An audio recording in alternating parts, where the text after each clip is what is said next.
नमस्कार, आप देख रहे हैं प्रदेश का नंबर 1 और सबसे भरोसेमंद news channel India news Haryana. और बड़ी बहस के साथ मैं हूं आपके साथ आयुष चित्रांश। कोरोना काल की मार अर्थव्यवस्था पर किस कदर पड़ रही है, यह किसी से छिपा हुआ नहीं है। कई रिपोर्ट्स और सर्वे भी ऐसे सामने आ रहे हैं जिनसे यह साफ है कि रोजगार का संकट भी खड़ा हो सकता है। हालांकि सरकार अपने स्तर पर लगातार कदम उठा रही है। वर्ल्ड स्किल डे के मौके पर प्रदेश के युवाओं को रोजगार भवन और रोजगार पोर्टल की सौगात भी दी गई। अब रोजगार पोर्टल के जरिए सरकारी और निजी क्षेत्र की नौकरियों से जुड़ी जानकारियां युवाओं को दी जाएंगी। गठबंधन सरकार जल्द ही निजी क्षेत्र में नौकरियों में 75% आरक्षण का प्रावधान भी करने जा रही है। कयास ये भी लगाए जा रहे हैं कि अगली कैबिनेट की बैठक में इस बिल को मंजूरी भी मिल रही है। हालांकि विपक्ष ने के इन सब के बीच में अपने सवाल हैं जिनको लेकर के सरकार को वो घेर रहा है।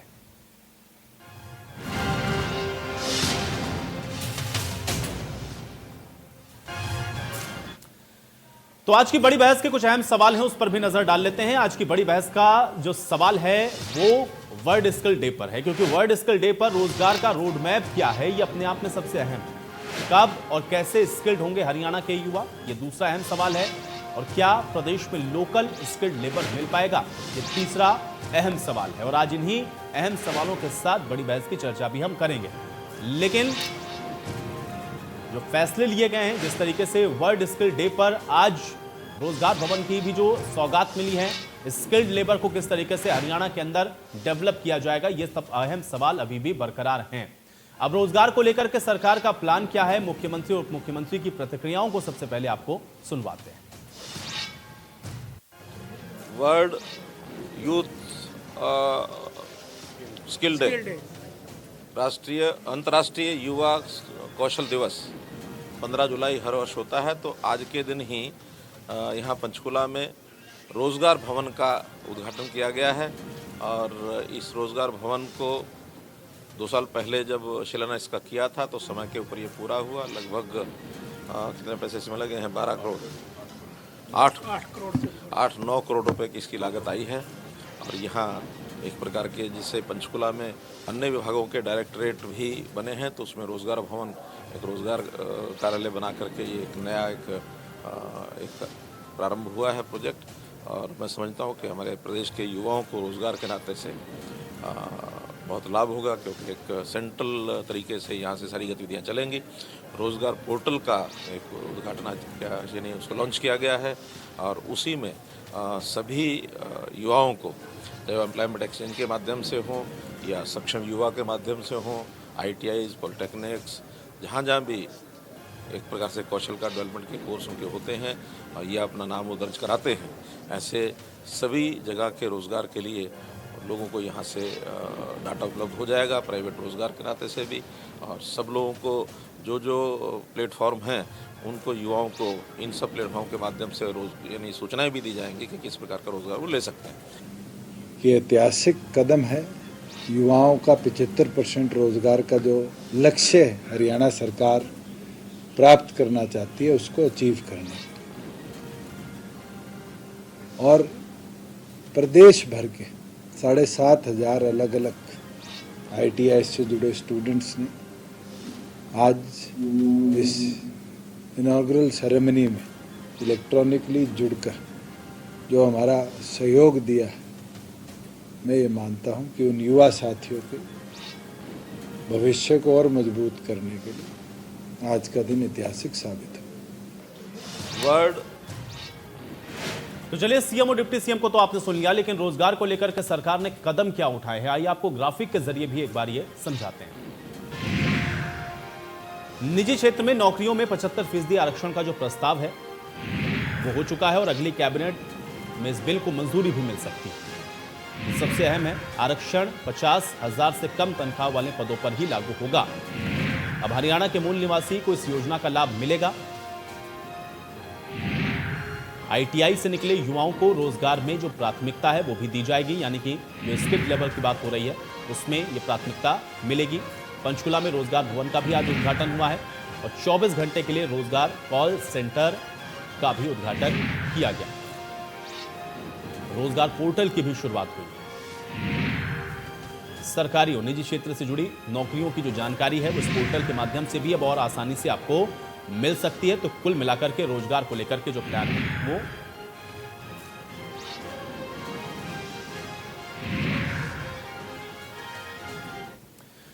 और चलिए इसी के साथ आज की बड़ी बहस की शुरुआत करते हैं। कुछ मेहमान मेरे साथ जुड़ चुके हैं, उनका परिचय मैं आपके साथ करवा देता हूं। राजीव जेटली जी हमारे साथ जुड़े हुए हैं, प्रवक्ता हैं भारतीय जनता पार्टी के। बहुत स्वागत है राजीव जेटली जी आपका। वेणु सिंगला जी हमारे साथ जुड़े हुए हैं, प्रवक्ता हैं कांग्रेस पार्टी के। वेणु सिंगला जी आपका भी बहुत स्वागत है। और इससे कुछ देर में अमित नेहरा जी भी हमारे साथ जुड़ेंगे, वरिष्ठ पत्रकार अमित नेहरा जी के साथ भी हम इस चर्चा को और आगे बढ़ाएंगे। राजीव जेटली जी, सबसे पहले मैं आपके पास आता हूं। आज वर्ल्ड स्किल डे है और ऐसे में आज रोजगार भवन का भी और एक पोर्टल का भी जो अनावरण है वो मुख्यमंत्री के द्वारा कर दिया गया है। लेकिन सवाल यह है कि वर्ल्ड स्किल डे पर रोजगार को लेकर के जो सरकार का रोड मैप है, दरअसल वो क्या है और कैसे जो स्किल्ड लेबर है उसको आप लोग हरियाणा के अंदर प्रोड्यूस कर पाएंगे, मैं चाहूंगा इसको बताएं। देखिए, मैं पहले आपको ये स्पष्ट कर दूं कि जब हम वर्ल्ड स्किल डे की बात करते हैं तो वर्ल्ड स्किल डे के जो कल्चर है कि हमें स्किल डेवलपमेंट की तरफ जाना है, हमें अपने युवा जो है उनको स्किल और ज्यादा स्किल्ड बनाना है। इससे पहले आपको बताऊं कि अर्नेस्ट एंड यंग एक बहुत बड़ी एजेंसी है। अर्नेस्ट एंड यंग जो डेटा कलेक्शन करती है पूरी दुनिया का, उसका ये कहना था कि भारत के अंदर रोजगार की कमी नहीं है, भारत में स्किल्ड लेबर की कमी है। अगर हमारे पास स्किल्ड लेबर होगा तो हमारी इंडस्ट्री को जिस तरीके के प्रतिभाओं की जरूरत है उसमें ज्यादा से ज्यादा रोजगार उपलब्ध करवाया जा सकता है।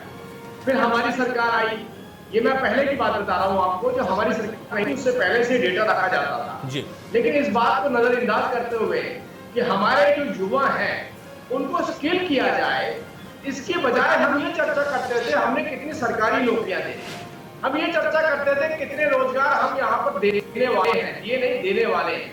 लेकिन जब हमारी सरकार आई, भारतीय जनता पार्टी की सरकार आई, माननीय मुख्यमंत्री मनोहर लाल जी ने विश्वकर्मा यूनिवर्सिटी बनाई, यहाँ पर स्किल डेवलपमेंट सेंटर खोले। यहाँ पर स्किल डेवलपमेंट सेंटर इसलिए खोले कि जो भी अंतर्राष्ट्रीय एजेंसियां रेटिंग देती हैं हमारे पास स्किल लेबर नहीं है, स्किल मैन पावर नहीं है, तो हमें उस डेटा को कंप्लीट करना है, उसको पूरा करना है ताकि इंडस्ट्री को भी बेहतर लोग मिल सके और लोगों को भी अच्छे रोजगार मिल सके। अच्छे रोजगार से मेरा मतलब है उनको अच्छी तनख्वाह मिल सकते हैं, उनके अच्छे वेजेस हो यहाँ पर। तो इन सभी जरूरतों को देखते हुए आज देखिए आपने माननीय मुख्यमंत्री जी ने इसका भी अनावरण किया कि जो स्किल डेवलपमेंट सेंटर है उसके लिए कैसे कैसे रोजगार उपलब्ध करवाए जा सके। दूसरी बात, आज पूरी विश्व के अंदर आप ये देखिए एक चुनौती है कोविड की, जिसके चलते पूरा सबसे बड़ा दुनिया का देश है अमेरिका के अंदर जो रोजगार है उसकी सबसे बड़ी समस्या बनी हुई है। जो भारतीय वहां पर जॉब करते हैं या पूरी दुनिया के लोग जॉब करते हैं, आज वो क्राइसिस में आ गए हैं, वो अपनी जॉब से वंचित हो गए। लेकिन हमारे देश के अंदर ये स्थिति नहीं है। और जब हम अपने देश की बात करते हैं तो हरियाणा प्रदेश, आपको मैं एक बात बताना चाहता हूँ, मैं कल ही की बात बताना चाहता हूँ कि एक अंतर्राष्ट्रीय साउथ एशिया की एजेंसी है एफसीसी फॉरेन कॉरेस्पोंडेंस क्लब, और कल उन्होंने माननीय मुख्यमंत्री जी का इंटरव्यू लिया और उस इंटरव्यू को बहुत सारे ऐसे देश हैं जिनकी रिपोर्ट मेरे पास आज सुबह आई है कि बहुत सारे ऐसे देश हैं जिन देशों ने ये बात रखी कि हरियाणा के अंदर एक प्रदेश मुख्यमंत्री जहाँ के मनोहर लाल जी हैं, उसको हरियाणा कहते हैं, वहां पर जो कदम उठाए जा रहे हैं, जिस तरीके के कदम उठाए जा रहे हैं उसकी कल्पना नहीं करी थी। इस प्रदेश के अंदर कितने सारे नोडल ऑफिसर बनाए अलग अलग देशों के साथ, जो कॉरेस्पोंडेंस कर रहे हैं, जो उनसे बात कर रहे हैं कि आप अपनी इन्वेस्टमेंट यहाँ लेकर आइए अगर आप कहीं किसी और देश से पलायन करना चाहते हैं। तो वो कदम को इतना अप्रिशिएट किया जा रहा है कि किसी गवर्नमेंट की ब्यूरोक्रेसी अगर इस काम में लग जाए कि अपने प्रदेश के अंदर ज्यादा से ज्यादा इन्वेस्टमेंट लेके आए, जैसे लगभग अभी 60 ऐसी कंपनियां हैं जो हमारे हरियाणा के अंदर निवेश करना चाहती हैं, उनके साथ हमारा इंटरेक्शन हो रहा है। अच्छा, वो निवेश तो कर जाएंगे लेकिन उन्हें प्रतिभाशाली युवा भी चाहिए, उनको युवाओं को ट्रेनिंग देने की भी जरूरत है। तो वो जो स्किल डेवलपमेंट के जो कार्यक्रम है वो जो इस प्रदेश के अंदर चलाए जा रहे हैं, वो हमारे प्रदेश को एक अलग दिशा देने वाले हैं, हमारी राजनीति की दिशा भी अलग हो जाएगी। अभी देखिए थोड़ी देर के बाद जब चर्चा आगे बढ़ेगी तो फिर वो घिसी पटी पुरानी बयानबाजी शुरू हो जाएगी, हमने इतना रोजगार दिया, आपने इतना दिया, इतनी सरकारी नौकरियां दी, आपने दे दी। खैर, हमने अभी तक सरकारी नौकरियों में कोई भी सरकार हमसे पहले रही हो उससे ज्यादा नौकरियां हमने दी हैं। बाकी पहले तो चुनौतियां भी होती थी, हाई कोर्ट से चुनौती मिलती थी, सुप्रीम कोर्ट से चुनौती मिलती थी, नौकरियां रद्द हो जाती थी, लोगों को नौकरियां नहीं मिलती थी। लेकिन मैं एक बात बताना चाहता हूँ राजीव जेटली जी, अब चर्चा को थोड़ा और आगे बढ़ा लेते हैं। वेणु सिंगला जी जो कि काफी देर से बैठे हुए हैं, मैं आपको और समय दूंगा, आप अपनी इस बात को रखिएगा। वेणु सिंगला जी को भी इस चर्चा में शामिल करते हैं। वेणु सिंगला जी, जो बात राजीव जेटली जी ने कही, बहुत सारी बातों का जिक्र करते हुए चर्चा थोड़ी सी लंबी हो रही थी, इसलिए मैंने आपको भी समय दिया। आपको क्या लग रहा है जो बात राजीव जेटली जी कह रहे हैं, एज इट इज इसी तरीके से जो एफर्ट्स हैं वो सरकार की तरफ से हो रहे हैं, और क्या ये सही दिशा में प्रयास आपको लग रहा है? स्किल्ड लेबर की जो बात बार बार होती है, आज वर्ल्ड स्किल्ड डे पर क्या आपको लग रहा है कि हरियाणा के अंदर वो जो स्किल्ड युवा हैं वो हो पा रहा है, उसको सही ट्रेनिंग मिल पा रही है?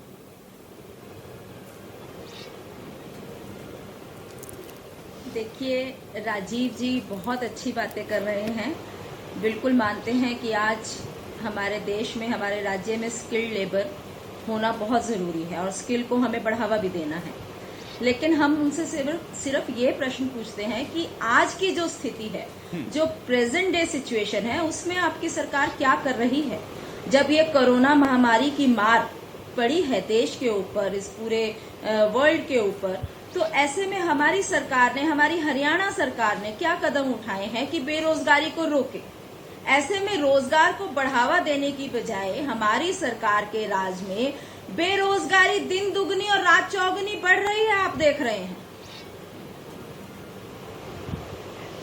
जी जी, वेणु सिंगला जी, मैं सुन पा रहा हूँ। बात करते हैं ये लोग कि हम लोग 75% युवा, जी, ये लोग बात करते हैं कि 75% युवाओं को आरक्षण देंगे, रोजगार देंगे, लेकिन जो स्थिति हमारे सामने है, जो फेस हम देख रहे हैं, वो तो ये देख रहे हैं कि जो रोजगार लोगों का लगा हुआ है, ये उनको बेरोजगार कर रहे हैं।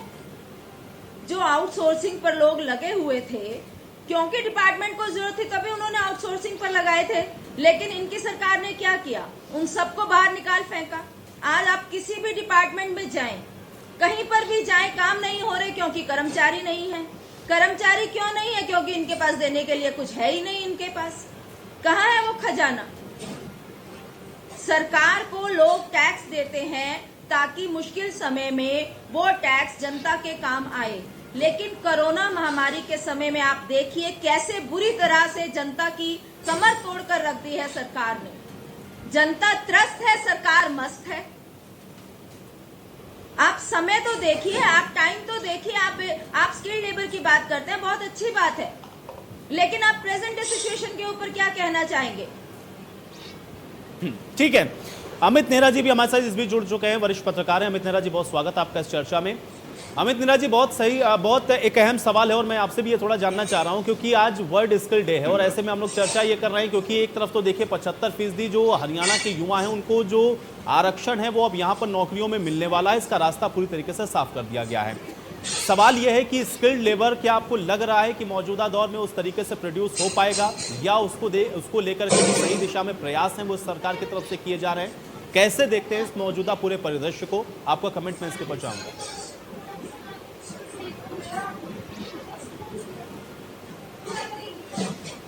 देखिए आयुष, जो ये समस्या है बेरोजगारी की और रोजगार देने की, स्किलफुल बनाने की, तो मुझे लगता है कि ये एक कारक नहीं है। ये एक्चुअल में क्या है कि सोशियो पॉलिटिकल समस्या है हरियाणा के लिए। हरियाणा के लिए, मैं तो पूरे भारत के लिए मानता हूँ उसको।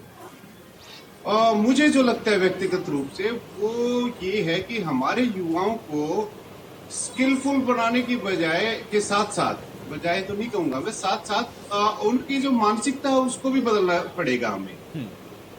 ये कोई सरकार की समस्या नहीं है, ये कोई उद्योगपति की समस्या नहीं है, ये हमारे युवाओं की भी समस्या है। मैं एक छोटा सा उदाहरण देना चाहूंगा आपको कि हरियाणा का जो युवा है वो यहाँ श्रमिक के तौर पे काम नहीं कर सकता हरियाणा में, क्योंकि उसको थोड़ा सा हीनता का बोध होता है। हाँ, लेकिन वो मुंबई में जाके काम कर सकता है, वो कलकत्ता में जाके काम कर सकता है, वही काम लेबर का। इसी तरह बिहार का जो श्रमिक है, जो युवा है, वो बिहार में इतना काम नहीं कर सकता जितना यहाँ आके काम कर सकता है। वजह ये है कि उसको थोड़ा सा ये होता है कि अरे लोकल है, हम यहाँ काम थोड़ी करेंगे, हमारे यहाँ समाज में बेइज्जती हो जाएगी। इस तरह की जो मानसिकता है, सबसे पहले उस मानसिकता से पार पाना पड़ेगा हमें। और एक बात और भी है, जैसे हरियाणा का युवा है वो मैनेजमेंट में ठीक काम कर सकता है यहाँ पे, फैक्ट्रीज में, उद्योगों में, क्योंकि उसको थोड़ा सा ये है कि तेरे पास पावर हो, तू थोड़ा सा रौब जमा नीचे वालों पे, तो वो काम निकलवा सकता है, काम कर नहीं सकता।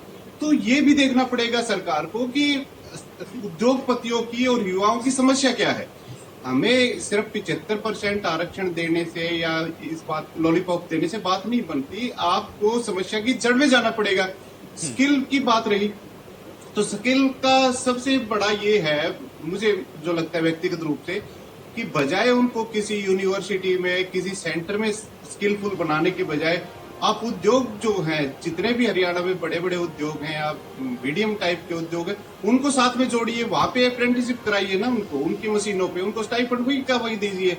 और लेकिन साथ में ये हो कि उसके ऊपर एक विजिलेंस भी हो। विजिलेंस का मतलब उस पर क्रॉस चेक भी हो, भाई आप काम का दुरुपयोग तो नहीं कर रहे। इस साल फरवरी में एक योजना आई थी सरकार की, अच्छी योजना थी, बेहतर योजना थी। वो ये थी कि अगर कोई उद्योगपति अपने यहाँ पे लोकल युवा को रोजगार देगा तो सरकार उस उद्योग को, उस पर्टिकुलर इंडस्ट्री को, उस यूनिट को 3,000 रुपये महीना अतिरिक्त एक तरह से लाभ देगी, उसको पैसे देगी। तो अच्छी है, इस तरह की योजना का स्वागत होना चाहिए। लेकिन मुझे नहीं पता कि वो योजना अब कहाँ पे है, कितने तक पहुंची। हालांकि बीच में फरवरी में आई थी, बीच में मार्च में लॉकडाउन हो गया था, तो मुझे नहीं लगता कि सिरे चढ़ पाई होगी, क्योंकि एक टेक्निकल दिक्कत है। लेकिन सबसे बड़ी बात यह है कि मानसिकता को बदलना होगा हमें पूरी तरह से। उद्योगपतियों से भी सुझाव लेने होंगे। हम ये नहीं है कि सरकार उनको एक अपने बंद कमरे में बना दे मामला। हालांकि ये था कि बजट से पहले जैसे मुख्यमंत्री ने उद्योगपतियों से एक दौर चलाया था, लेकिन उसमें क्या है कि बहुत सारे उद्योगपति ऐसे हैं वो डरते हैं सीधा सरकार को कुछ कहने से। लेकिन ये है कि फीडबैक लिया जा सकता है, जो बुद्धिजीवी हमको शामिल करके भाई क्या दिक्कत आ रही है उनका। जैसे इन्होंने 75% कर दिया आरक्षण, तो उसमें अब देखिए महीने बाद एक बार सर्वे कराइए कि क्या दिक्कत है, श्रमिकों को क्या दिक्कत है, उद्योगपतियों को क्या दिक्कत है। तो उससे क्या है कि धीरे धीरे एक सिस्टम बनेगा। और रही बात वही कि मानसिकता बदलने की जरूरत है सबसे पहले। हाँ जी आयुष। राजीव जी देखिए, वेणु जी ने जो बात कही उसका भी जवाब दीजिएगा और साथ ही साथ थोड़ा सा जो रोजगार का जो रोड मैप है उसका भी जवाब देते चलिएगा, क्योंकि एक तरफ तो आपको स्किल करना है, स्किल कैसे करेंगे उसका रोड मैप क्या है, रोजगार का रोड मैप क्या है, ये महत्वपूर्ण सवाल है। और वेणु सिंगला जी ये भी कह रही हैं कि ठीक है, जब स्किल होंगे, स्किल्ड होकर निकलेंगे, रोजगार मिलेगा, वो एक अलग विषय है। लेकिन अभी आप लोग कैसे रोजगार उपलब्ध करवा पा रहे हैं, क्योंकि बेरोजगारी एक बड़ी समस्या तो है। राजीव जी जवाब दें। देखिए, पहले तो मैंने साहब की बात को का जवाब दूंगा और अप्रिशिएट करूंगा। नेहरा साहब ने बड़े ऑथेंटिक, बड़े अच्छे लहजे में इस बात को समझाने की कोशिश करी कि हमें अपने मानसिकता को बदलने की जरूरत है। देखिए, हमारे प्रदेश के अंदर हर बार जब चर्चा 75% की हो रही है, तो मैं आज आपको कुछ नई बात बताना चाहता हूँ इसके ऊपर कि मुझे मुख्यमंत्री जी की सोच क्या है।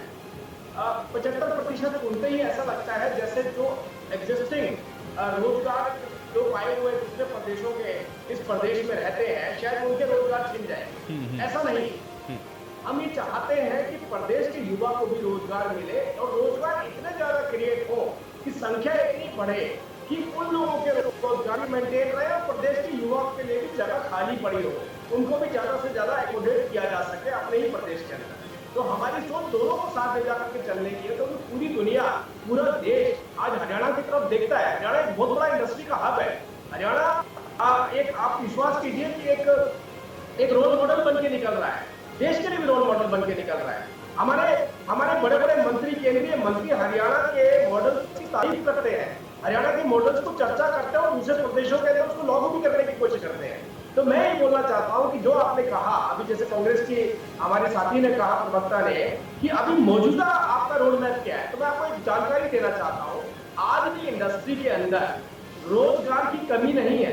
बहुत सारे लोग, चाहे वो मध्यम वर्ग से आते, लोअर मिडिल क्लास से आते थे, चाहे वो लेबर थी यहाँ की, श्रमिक थे यहाँ के, वो बहुत सारे लोग पलायन कर चुके हैं।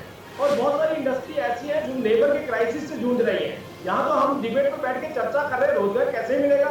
मैं आपको बताना चाहता हूँ, रोजगार इतना रोजगार है कि हम ये कोशिश कर रहे हैं कि जो लोग अपने अपने प्रदेशों में वापस गए, अपने गाँव में वापस गए हैं, उन्हें यहाँ पर वापस लेके आया जाए। अरे हमारी जो बैकबोन है वो जो जितने भी श्रमिक है, तो यहाँ रोजगार की कमी नहीं है। इशू आज रोजगार का नहीं है। कोविड के अंदर इशू तो ये हो रहा है कि इंडस्ट्री को चलाने के लिए इंडस्ट्री के मालिक कह रहे हैं कि भाई मेरे पास लेबर नहीं है, हमें लेबर का इंतजाम करना है। आज तो हम जितने प्रवक्ता बैठे हैं, मुझे लगता है कि सबको ये बोलना चाहिए कि मैं भी लेबर लेके आता हूँ या मैं भी लेबर लेकर आती हूँ, या हमारी पार्टी कोशिश करेगी जो लोग बाहर गए हैं उनको वापस लेके आएंगे प्रदेश के अंदर। तो हमारी तो तो डिबेट ही गलत दिशा में जा रही है कि आप बेरोजगारी तो आप यहाँ बढ़ रही है, बेरोजगारी नहीं बढ़ रही है। अरे हम तो जूझ रहे हैं क्राइसिस से कि हमें लेबर चाहिए, ज्यादा से ज्यादा लेबर चाहिए, हमें स्टाफ चाहिए कंपनियों के अंदर। जो लोग अपने घर चले गए हैं, उन्होंने लोगों ने हमारी फैक्ट्री चलानी है, यहाँ पर यहाँ उद्योग चलाने हैं हमारे आकर के। अरे उनका बहुत बड़ा पार्टिसिपेशन है। आज देखिए सड़कों के ऊपर आप देखते थे छोटे छोटे फूड के जॉइंट लगाते थे लोग, किसी विभिन्न तरीके के काम करते थे, छोटे मोटे रोजगार करते थे। जो लोग स्किल्ड थे लेकिन वो नियमित सेक्टर से नहीं आते थे, वो नजर नहीं आ रहे हैं आपको। तो आप ये सोचिए, चुनौती ये नहीं है, हमारी डिमांड गलत दिशा में जा रही है। चुनौती ये होनी चाहिए कि भाई आप इंडस्ट्री को रोजगार कैसे देंगे, लोगों को लाके कैसे देंगे, इंडस्ट्री कैसे चलाएंगे। तो चलो इस चुनौती में हम चर्चा करते हैं। हमारी सबसे बड़ी चुनौती ये बन गई है कि हम ज्यादा से ज्यादा लोगों को ठीक है हरियाणा प्रदेश राजीव जेटली जी, देखिए वेणु सिंगला जी इस बात का जवाब देंगे, मैं उनसे भी इस बात का जवाब ले लूंगा, लेकिन इस बीच हमारे साथ राज नेहरू जी जुड़ गए हैं, वाइस चांसलर हैं स्किल यूनिवर्सिटी के। आपका बहुत स्वागत है राज नेहरू जी सबसे पहले तो इस चर्चा में। राज नेहरू जी, बहुत अहम सवाल है, मैं आपसे ये जानना चाह रहा हूं क्योंकि स्किल युवा एक बहुत बड़ी बैकबोन भी है और उसको लेकर के कई चुनौतियां भी हैं। कैसे इसको आप हिंदुस्तान के अंदर और हरियाणा प्रदेश के अंदर आप देख पाते हैं, और आपको क्या लग रहा है कि क्या जो स्किल युवा है उसको लेकर के जो प्रयास है वो सही दिशा में हो रहे हैं, और आने वाले समय में जो स्किल्ड युवा है उसकी कोई कमी नहीं होगी प्रदेश के अंदर? चलिए राज नेहरू जी से हमारा संपर्क टूट गया, हम दोबारा से उनके पास जाएंगे। वेणु सिंगला जी बहुत जल्दी से जवाब दें। देखिए राजीव जेटली जी कह रहे हैं कि आप तो चर्चा को डिरेल कर रहे हैं। मुद्दा ये होना चाहिए कि स्किल्ड कैसे हम बना रहे हैं और कितना जो स्किल्ड लेबर है उसको हम ला सकते हैं, जो लेबर है उसको हम ला सकते हैं। चर्चा दरअसल ये होनी चाहिए, बेरोजगारी तो कोई समस्या ही नहीं उनकी नजर में। यही मैं कहने वाली हूँ कि जेटली जी आज शायद कुछ मजाक के मूड में बैठे हैं। आज इतना सीरियस ये मुद्दा है, जनता के ऊपर बनी हुई है, और आप बात कर रहे हैं कि बेरोजगारी तो आज कोई मुद्दा ही नहीं है। दूसरी बात, 75 से शायद इन लोगों का कोई खास नाता है कि जब इलेक्शंस के टाइम में इन्होंने 75 पार का नारा जो दिया और जनता को बेवकूफ बनाया कि 75 पार और भाजपा सरकार, और आज ये 75% आरक्षण की बात कहकर जनता को फिर से बेवकूफ बना रहे हैं। मैं तो कह रही हूं कि ये 75% युवाओं को इन्होंने बेरोजगार कर दिया है। ये रोजगार क्या देंगे, इन्होंने बेरोजगार कर दिया है 75% जनता को। इतने सीरियस मुद्दे को ये कह रहे हैं कि ये कोई बात ही नहीं है, और ये खुद कह रहे हैं कि जितने हमारे पास वर्कर्स थे वो सब पलायन कर चुके हैं। भाई क्यों पलायन किया और किस स्थिति में पलायन किया और किस ढंग से उन्होंने पलायन किया, ये सब आपने देखा है। कितनी मजबूरी में वो लोग यहाँ से गए हैं और किन हालातों में कितनी दुर्दशा उनकी हुई है आपकी सरकार के राज में। और आप हरियाणा वासियों के लिए क्या कर रहे हैं, आप उद्योग धंधों के लिए क्या कर रहे हैं? आज उद्योगपति हर तरह से मारा गया है। आज मजबूरी में। वेणु सिंगला जी, मैं आपके पास वापस आऊंगा। राज नेहरू जी एक बार फिर से हमारे साथ जुड़ चुके हैं, वाइस चांसलर हैं स्किल यूनिवर्सिटी के। राज नेहरू जी, बहुत स्वागत आपका इस चर्चा में। राज नेहरू जी, स्किल युवाओं को लेकर के क्या विशेष काम किए जा रहे हैं, मैं चाहूंगा कि थोड़ा सा इसको बताते चले, उसके बाद इस चर्चा को मैं और आगे बढ़ाऊंगा। तो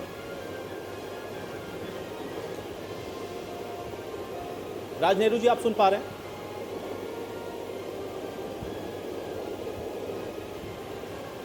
चलिए, कुछ तकनीकी खामी है, आवाज शायद राज नेहरू जी तक हमारी नहीं पहुंच रही है। राज नेहरू जी, क्या आप सुन पा रहे हैं? हेलो हेलो जी जी, राज नेहरू जी आप सुन पा रहे हो? तो मैं चाहूंगा कि जरा बताएं कि स्किल्ड लेबर को लेकर के क्या प्रयास हो रहे हैं।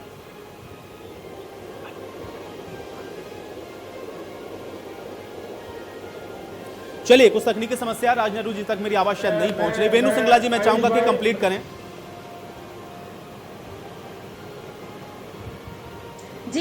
जी, मैं बात कर रही थी उद्योगपतियों की। आज आप देखिए उनकी सुरक्षा कहां तक है हमारे प्रदेश में। हरियाणा में आज जो क्राइम बढ़ रहा है तो ऐसा लगता है जैसे यूपी बिहार को वो कम्पीट कर रहा है, कंपटीशन हो रहा है यूपी बिहार के क्राइम में और हरियाणा के क्राइम में। आए दिन व्यापारियों को कोई गोली मार देता है, कोई फिरौती मांग लेता है, कोई धमकी दे देता है, कोई अपहरण का काम कर लेता है। क्यों? सरकार कहाँ सोई हुई है? कहाँ से सरकार से कहाँ मदद मिल रही है हमारे व्यापारियों को, हमारे उद्योगपतियों को? और ऐसे में वो कैसे अपना उद्योग हरियाणा में लगाएंगे और जनता को रोजगार देंगे? जबकि व्यापारी वर्ग, उद्योगपति वर्ग सबसे बड़ा रोल प्ले करता है रोजगार देने के लिए, लेकिन वो खुद ही डरा हुआ है। आज उसी की सुरक्षा आपके हाथ में, आप लोग नहीं उसको कंट्रोल कर पा रहे हैं और आप बात करते हैं रोजगार की, और आप कहते हैं कि बेरोजगारी तो कोई बड़ा मुद्दा ही नहीं है। आज के टाइम में सबसे बड़ा मुद्दा क्या है? सबसे बड़ा मुद्दा बेरोजगारी है। जनता भूखों मर रही है, उनके बच्चे भूखे मर रहे हैं, स्कूल्स अपनी लगा रहे हैं, फीस भरो। उधर से महंगाई की मार आप देखिए, पेट्रोल डीजल के भाव आप कहाँ बढ़ाए जा रहे हैं। हर तरह से जनता त्रस्त है और आपको मस्ती सूझ रही है। आप लोग अपने अपने घरों में एसी में बैठे हुए हैं, आप लोगों को जमीनी स्तर पर मालूम ही नहीं है कि क्या हो रहा है। ठीक है, इस चर्चा में मैं अमित नेहरा जी को एक बार फिर से शामिल करता हूं। अमित नेहरा जी, ठीक है, अमित नेहरा जी तक भी मेरी आवाज नहीं पहुंच रही। राजीव जेटली जी, चलिए जवाब दे दीजिए बेरुल सिंगला जी जो बात कह रही हैं। और आप अगर कह रहे हैं कि हरियाणा के अंदर इतना सारा जो एम्प्लॉयमेंट है वो अभी है और लोगों को मिल नहीं रहा है, लोग नहीं मिल रहे, क्राइसिस है, तो ये क्यों हो गई क्राइसिस? फिर इसका भी जवाब आपको ही देना होगा। मैं बिल्कुल, देखिए मैं दो बातों का जवाब देना चाहता हूँ। मैंने कहा था कि घिसी पिटी बातें शुरू हो जाएंगी। जब भी हम कोई बात रखते हैं तो उससे पहले आकलन कर लेते हैं कि मैं जो बोलने वाला हूँ कहीं मेरे पर ना आ जाए। अरे भाई, हमारा तो वो प्रदेश है जो कांग्रेस शासित प्रदेशों से जो लेबर आ रही थी उनको चप्पल पहनाने का काम करता है, उन्हें गाड़ी देने का काम करता है, खाना देने का काम करता है, उन्हें एकोमोडेशन देने का काम करता है, उनको रिहाइश देता है। आपने देखा कितनी भारी मात्रा में पंजाब से लोग आए, बेचारों के पैर में चप्पल तक नहीं। तो ये ऐसी बातें ना करें जो आपके अपने ऊपर आ जाए। हरियाणा प्रदेश के अंदर तो हर एक मजदूर को, हर एक श्रमिक को 1-1 हजार रुपए एक हफ्ते का राशन के साथ दिया गया था। लेकिन वो एक अलग चुनौती है। हर प्रदेश से मैं भी उस चर्चा में नहीं जाना चाहता, क्योंकि अगर मैं उस चर्चा में जाऊंगा तो मेरा रिश्ता छोटा हो जाएगा, वो किसी बड़ी बात वाला हो जाएगा। पूरे देश के अंदर ये समस्या आई है, चाहे वो हमारा प्रदेश हो, चाहे वो कांग्रेस शासित प्रदेश हो, सब लोगों सब जगहों से पलायन किया है। श्रमिकों ने सब जगहों से पलायन किया और सब लोग अपने अपने गांव में गए, होम सिकनेस हुई थी उनको। मैं आज कहता हूं कि कांग्रेस पार्टी को मैं एक इनवाइट करता हूं। आज कांग्रेस पार्टी के जितने भी बेरोजगार लोग हैं, जो लंबे वक्त से इंतजार कर रहे थे कि जब हमारी सरकार आएगी तो हम सीएलयू का धंधा करेंगे, हम ठेकेदारी लेंगे, हम कब्जे करेंगे, हम छोटे मोटे पार्किंग के ऊपर कब्जे करके अपने धंधे चलाएंगे, मैं उन सबसे कहता हूं कि आप बाहर निकलिए, आप लोग कंसल्टेंसी कीजिए। बहुत सारी कंपनियां हरियाणा के अंदर ऐसी बैठी है। आपके बात तो सुन लीजिए। अरे मैं ऐसा नहीं, इस तरह की मानसिकता को मत लेकर आइए आप अपने शब्दों में। मैं बोलता नहीं हूँ बीच में, मेरे बीच में भी ना बोला जाए तो ज्यादा अच्छा है। मैं केवल ये कह रहा हूँ, आपको एक अपॉर्चुनिटी दे रहा हूँ। मैं आपके सारे कार्यकर्ताओं से कह रहा हूँ कि आप कंसल्टेंसी कीजिए, आप एक एक इंडस्ट्री पकड़िए। मैं आपको इनवाइट करता हूँ, 1-1 हजार वर्कर एक एक कंपनी में चाहिए, आप लाके दीजिए हमें। अरे आप यही काम कर लीजिए, हम आपको वहां से कमीशन भी दिलवाएंगे कंपनी से। वो कह रहे हैं हम कमीशन देने के लिए तैयार है, तो आपकी बेरोजगारी भी दूर हो जाएगी, कंपनी भी चल जाएगी और जो माइग्रेटेड वर्कर है उसमें भी हमारा सहयोग कीजिए उनको वापस लाने के लिए। तो यहाँ जो चुनौती है बेरोजगारी नहीं है, आप कुछ भी कह सकते हैं, आप बेरोजगारी चुनौती नहीं है। चुनौती यहाँ पर यह है कि हमें ज्यादा से ज्यादा लोग चाहिए काम करने के लिए, और हमारी इंडस्ट्री ग्रो करने वाली है और ज्यादा फैलने वाली है। आप देखिएगा चंद महीनों के अंदर बहुत सारी विदेशी कंपनियां हरियाणा के अंदर इन्वेस्टमेंट करने वाली है। बहुत सारी विदेशी कंपनियां जो अलग देशों में अपना एस्टेब्लिशमेंट नहीं करना चाहती, वहां से पलायन करना चाहती है, वो हरियाणा प्रदेश की तरफ देख रही है, यहाँ पर आकर मुआयना करने गई है, जमीनें देखकर गई है, किस तरीके का एडमिनिस्ट्रेशन है ये देख के गई है, कैसे हम ईज ऑफ डूइंग बिजनेस के अंदर हरियाणा टॉप पर चलता है हरियाणा के अंदर, ये देख के गई है। बिजली तो होती नहीं थी इस प्रदेश के अंदर, आज बिजली जाती नहीं है, कुछ टेक्निकल बताओ जो कुछ जगहों पर जरूर जाती होगी, वो देख के गए हैं, यहाँ पे सारी सुविधाएं हमें मिल रही है। अरे भाई, वो जब खुश है, वो यहाँ आना चाहते हैं, तो कांग्रेस इतनी दुखी क्यों है? कांग्रेस के कार्यकर्ता दुखी क्यों है? देखिए बहुत लंबा साल हो गया, 6 साल हो गए हैं। कांग्रेस के किसी कार्यकर्ता से पूछिए कि आप क्या काम करते हैं, आप विश्वास कीजिए 90% कार्यकर्ता आपको क्या बोलेगा, मैं लाइजनिंग करता हूं, मैं प्रॉपर्टी डीलिंग करता हूं, मैं सीएलयू करवा देता हूं। आप देखिए, रिकॉर्ड उठा के देख लीजिए। और अब भारतीय जनता पार्टी के कार्यकर्ताओं से पूछिए, कहेगा मैं नौकरी करता हूं, मेरी इस जगह पे फैक्ट्री है, मैं यहाँ पर नौकरी करता हूँ, मेरा ये काम है। तो ये बहुत सारे लोग जो यहाँ पर है, इसका तुलना ऐसे नहीं करनी चाहिए। आप अच्छी बातें करिए, मैं मना नहीं कर रहा हूं, आपको राजनीति करनी है, आपको नारे देने हैं जो नारे हमेशा चलते आए हैं, लेकिन हमें मूल समस्या में जाने की जरूरत है। पूरी दुनिया हरियाणा को एक बड़ा हब देख के, इन्वेस्टमेंट का बड़ा हब देख रही है, हरियाणा के अंदर इन्वेस्टमेंट करना चाहती है। पुणे एक अच्छी जगह होती थी, बेंगलोर एक अच्छी जगह होती थी, लेकिन आज सबसे बड़ी जो सबसे बड़ा इन्वेस्टमेंट का हब बनता जा रहा है। अब अमित नेहरा जी को भी चर्चा में और शामिल कर लेते हैं। अमित नेहरा जी तक मेरी आवाज पहुंचे। अमित नेहरा जी, राजीव जी की बात को अगर आप सुन रहे हो तो क्या उन बातों से आप इत्तेफाक रखते हैं? आपको लगता है कि इस समय लोगों की कमी हो रही है, दरअसल नौकरियों की या फिर रोजगार की कोई कमी नहीं है? ये जो बात राजीव जेटली जी कह रहे हैं, क्या इस बात से आप इत्तेफाक रखेंगे?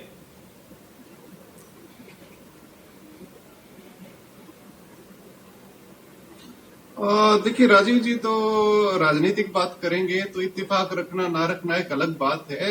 हम तो ये कह सकते हैं कि समस्या क्या है, उसका समाधान क्या है। अब सबसे बड़ी बात यह है कि आप देखिए कि जैसे ही संकट आया, उत्तर प्रदेश ने अपने जो श्रम कानून है उनको सस्पेंड कर दिया 3 साल के लिए। तो इसका मतलब समझिए, उसी तरह हरियाणा ने भी किया। भाई आप जब लेबर जो लॉ है उसको सस्पेंड कर रहे हो तो इसका मतलब ये कहीं ना कहीं दिक्कत है। लेबर जो कानून है, जो श्रमिक कानून है, श्रम कानून है, तो उस पर इंट्रोस्पेक्ट क्यों नहीं करती सरकार? आप जो श्रम कानून है उसमें संशोधन क्यों नहीं कर रहे? आप क्यों 3 साल के लिए कर रहे हो? हरियाणा को क्यों ऐसा करना पड़ा? दिक्कत ये है कि श्रमिक कानून हमारे इतने टाइट हो गए हैं कि वो श्रमिक के हक में हद से ज्यादा हो गए और उद्योगपतियों के वो बिल्कुल खिलाफ हो गए। आप एक बात देखिए, अगर कोई श्रमिक काम करने वाला है, लॉयल है, हर तरह से योग्य है, तो कोई भी उद्योगपति उसको बाहर नहीं निकालना चाहेगा। अगर कोई श्रमिक ऐसा है, निठल्ला है, काम नहीं करता, किसी भी तरह बात नहीं मानता, तो क्यों कोई उद्योगपति उसको रखेगा अपने यहाँ?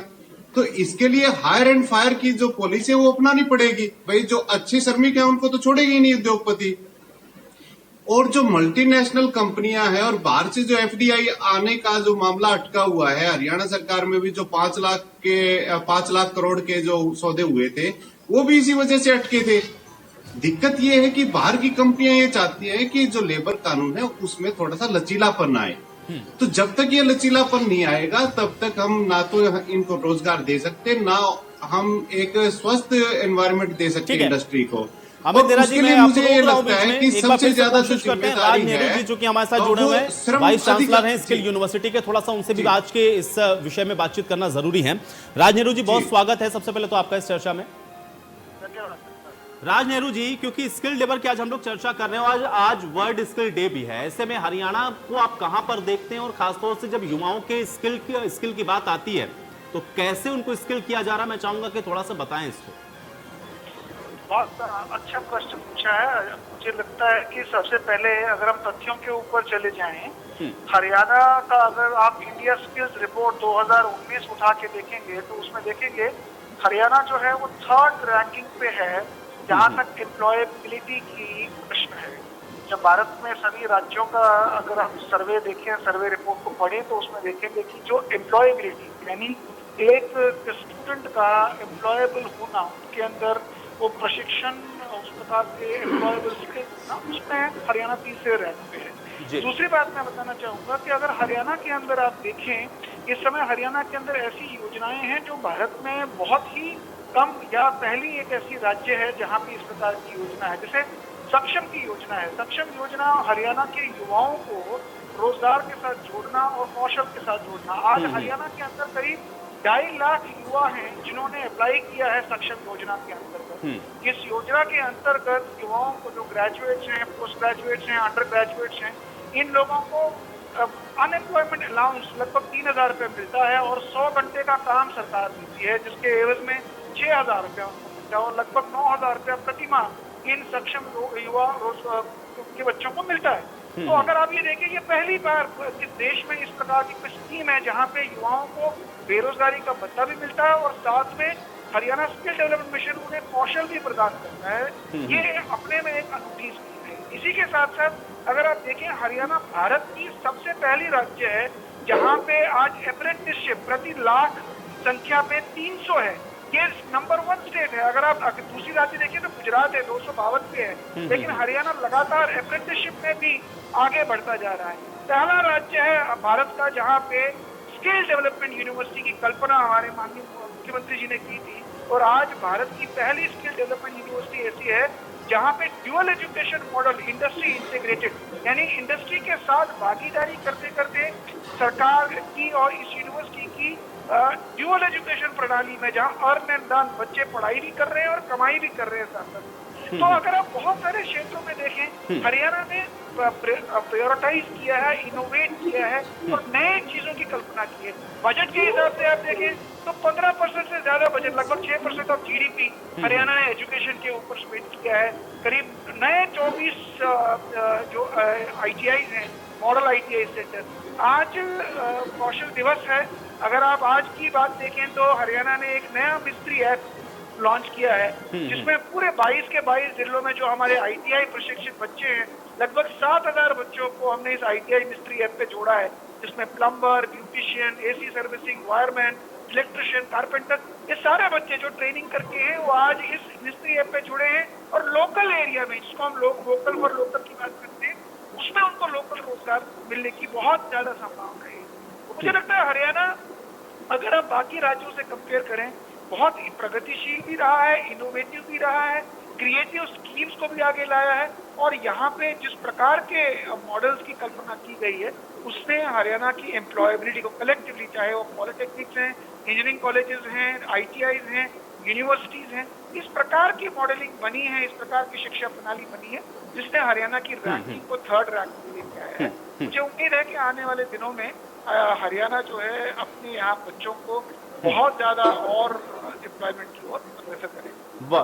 बहुत शुक्रिया राज नेहरू जी हमारे साथ जोड़ने के लिए। चलिए एक बार चर्चा में फिर से लौटेंगे। राजीव जेटली जी, देखिए आप जिस बात का जिक्र कर रहे थे, राज नेहरू जी ने भी जो वो बातें हैं कहीं हैं अपने स्तर पर जो प्रयास हो रहे हैं उसका भी वो जिक्र कर रहे थे, लेकिन चूंकि आपने चर्चा में खुद ही इस बात को कहा कि अब हरियाणा के अंदर चूंकि जो लेबर है वो एक क्राइसिस हम कह सकते हैं, इस समय लोग मिल नहीं रहे हैं। ये बड़ी चुनौती नहीं होगा कम से कम आप लोगों के लिए? एक तरफ तो आप लोग 75% आरक्षण भी दे रहे हैं युवाओं को, ताकि उसके अंदर जो भागीदारी है वो सुनिश्चित हो। दूसरी तरफ ये भी एक समस्या खड़ी है, आपकी जो स्किल्ड लेबर है वो आपको मिल नहीं पा रहा है सही तरीके से, उसकी क्राइसिस है। कैसे निपटेंगे फिर इन चुनौतियों से, ये भी एक बड़ा सवाल।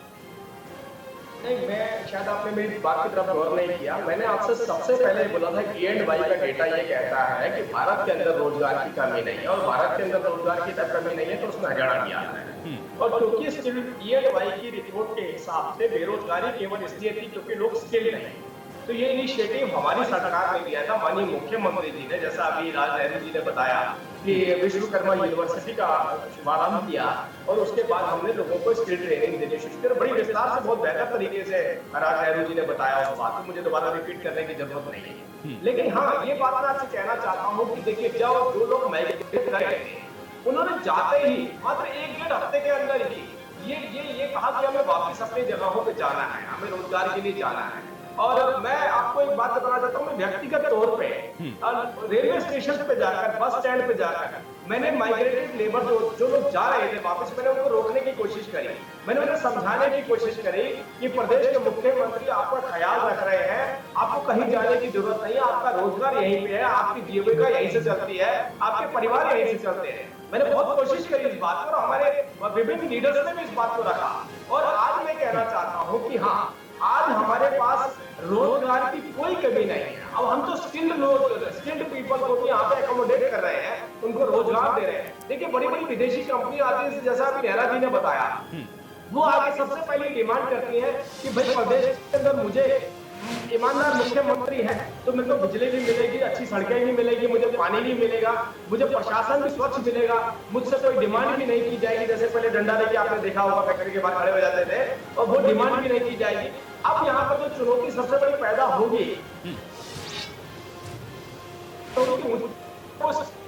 हम तो आज हम स्किल्ड लेबर देने के लिए भी पूरे सक्षम है, हर कंपनी को स्किल्ड लेबर भी दे रहे हैं। तो ये सारी बातें बताती हैं कि प्रदेश हमारा बिल्कुल बदल चुका है, वो प्रदेश नहीं आ रही है।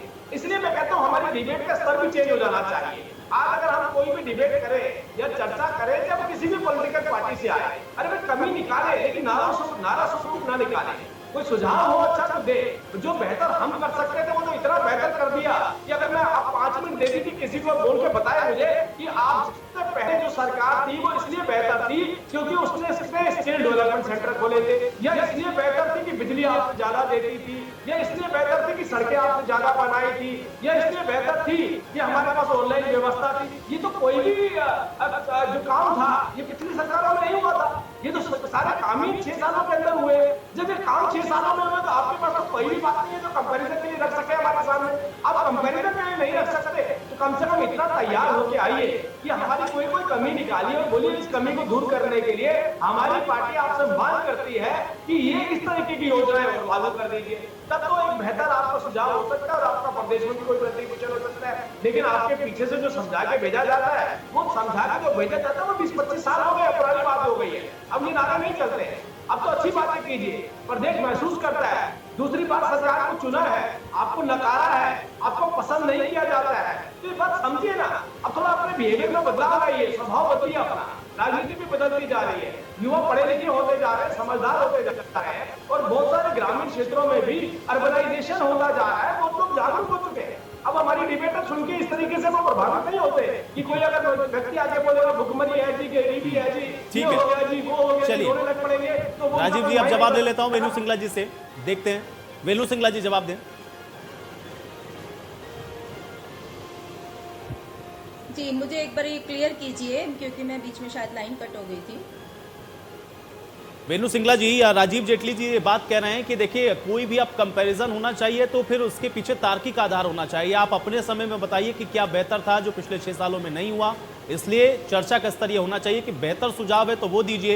ये कहने से सिर्फ काम नहीं चलेगा कि बेरोजगारी बढ़ गई है, महंगाई बढ़ गई है, ये सब पुराना हो गया। देंगे बिल्कुल, नहीं नहीं बिल्कुल बिल्कुल देंगे, सुझाव देंगे क्योंकि देखिए आप बात करने एक सेकंड वेणु सिंगला जी, जरा 3-4 सेकंड राजीव जेटली जी को मैं दे देता हूँ। राजीव जी मैं केवल इतना बताना चाहता हूँ, खुदरा महंगाई दर 6% है, जेटली जी को बात करने देंगे तो मैं अपने सुझाव दूंगी। नहीं, मैं आपको दे रहा हूँ, मैं आपको अपडेट कर रहा हूँ। खुदरा महंगाई दर 6% है, जिसे बहुत बड़ा लोग बताया जा रहा है। ये पहले 12% होती थी। आप बोलिएगा महंगाई दर किसे कहते हैं, चलो आप दीजिए आपको। ठीक है वेणु सिंगला जी अब जवाब दें। ठीक, देखिए जी बिल्कुल बिल्कुल बात करूंगी। हम अपने सुझाव भी देंगे क्योंकि हमें फिक्र है अपनी जनता की, हमें फिक्र है अपने युवाओं की, हमें फिक्र है यहाँ के ऊपर जो बढ़ती बेरोजगारी की है। सबसे पहले तो आप ये बताइए कि जब से आपकी सरकार आई है क्या कोई बड़ा उद्योग हरियाणा में आया है? बड़ी बड़ी कंपनियां यहाँ से प्लान कर रही हैं, कोई यहाँ निवेश करने को तैयार नहीं है। दूसरी बात, ये तो बड़े उद्योग की बात कर रही हूँ, अगर मैं छोटे उद्योग की बात करती हूँ, लघु उद्योग की बात करती हूँ, आज कोविड के टाइम में कुछ लघु उद्योगों ने अपना बहुत अच्छा रोल निभाया। जो सैनिटाइजर जैसी एक आइटम जो कि एक नेसेसिटी है आज के टाइम में, कंपल्सरी आइटम है, एक मेडिसिनल आइटम है, उसके ऊपर अगर टैक्स दर देखा जाए तो 5% बनता है, लेकिन वो लोग सर्टिफाइड थे, उन्होंने 12% पर वो बिलिंग की। अब सरकार इंडस्ट्री से रिकवरी मांग रही है, यह कहते हुए कि 18% टैक्स की रिकवरी अब इंडस्ट्रीज उनको दे।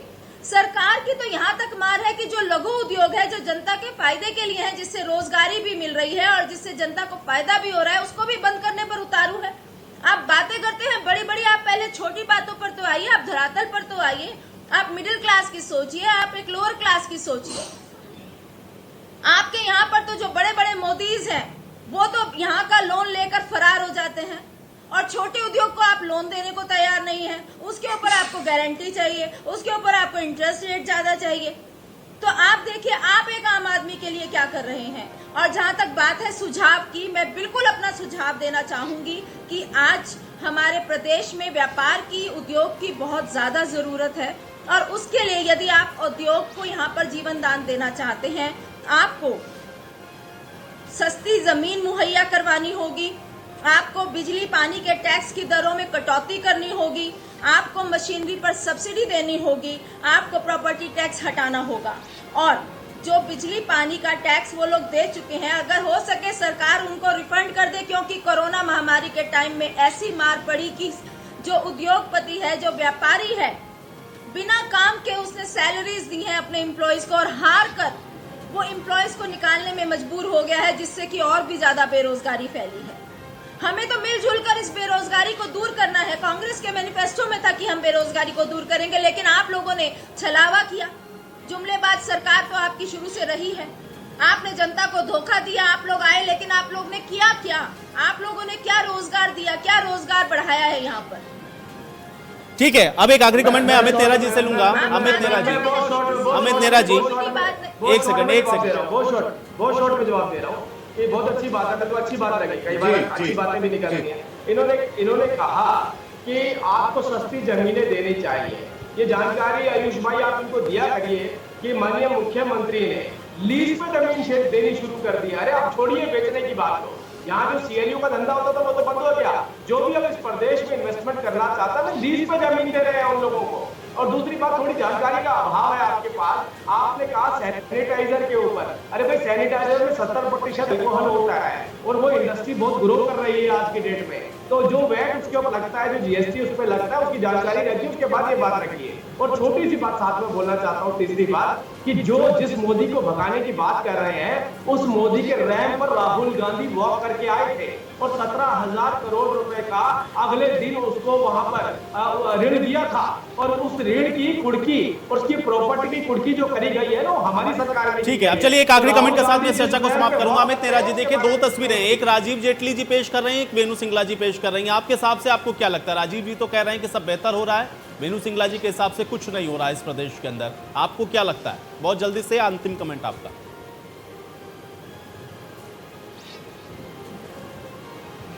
देखिए, दोनों प्रवक्ता अपनी बात पे सही हैं, लेकिन वो अपनी पार्टियों के लिए सही है।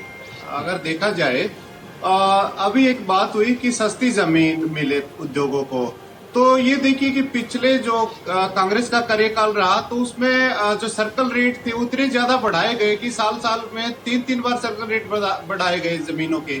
तो उससे जमीनें महंगी होगी तो सरकार कहाँ से दे? जब सर्कल रेट इतने महंगे हो गए, जमीनें अपने आप महंगी होगी, तो सस्ती जमीन कोई ये थोड़ी है कि बनाई जा सकती है। वो रेट महंगे हैं, कांग्रेस की गलती नहीं है यहाँ पे। और सबसे बड़ी बात ये है कि आज का जो सिस्टम है हरियाणा में, खासकर मैं बाहर की तो बात नहीं करता, जो उद्योग से जुड़े हुए अधिकारी है, जिनको उद्योगों को चलाने की जिम्मेवारी है, यहाँ पे उद्योगों को एक स्वस्थ वातावरण देने की जिम्मेवारी है, और श्रम से जुड़े हुए जो अधिकारी हैं, तो दोनों की नीयत ऐसी है कि उद्योगों को बंद कैसे किया जाए, इनको सताया कैसे जाए, उद्योगपति से पैसा कैसे वसूला जाए। उनकी नीयत ये नहीं है कि इनको वातावरण बढ़िया कैसे दिया जाए। तो उसके लिए ये है कि जब तक उद्योगपति के हाथ में नहीं होगा, भाई क्या उद्योग से जुड़े अधिकारी उनके हित में काम कर रहे हैं, एक स्वस्थ वातावरण दे रहे हैं, एसीआर उनके हाथ में होनी चाहिए। उद्योगपति तय करें कि ये परफॉर्म कैसा कर रहा है ये अधिकारी, श्रम अधिकारी की रवैया कैसा, आप किसी बात के साथ मुझे समाप्त करना होगा। हालांकि इसका जो शंका समाधान है वो भी सरकारों को ही बैठ कर निकालना है, लेकिन आप सभी लोग का बहुत शुक्रिया, आप लोगों ने समय निकाला, इस चर्चा का हिस्सा बने। हालांकि आज जिस तरीके की जो तमाम अनाउंसमेंट किए गए हैं, जो घोषणाएं की गई हैं, उसका आगे आने वाले समय में क्या असर होता है, ये भविष्य के गर्भ में है। आज बड़ी बहस में मेरे साथ फिलहाल इतना है।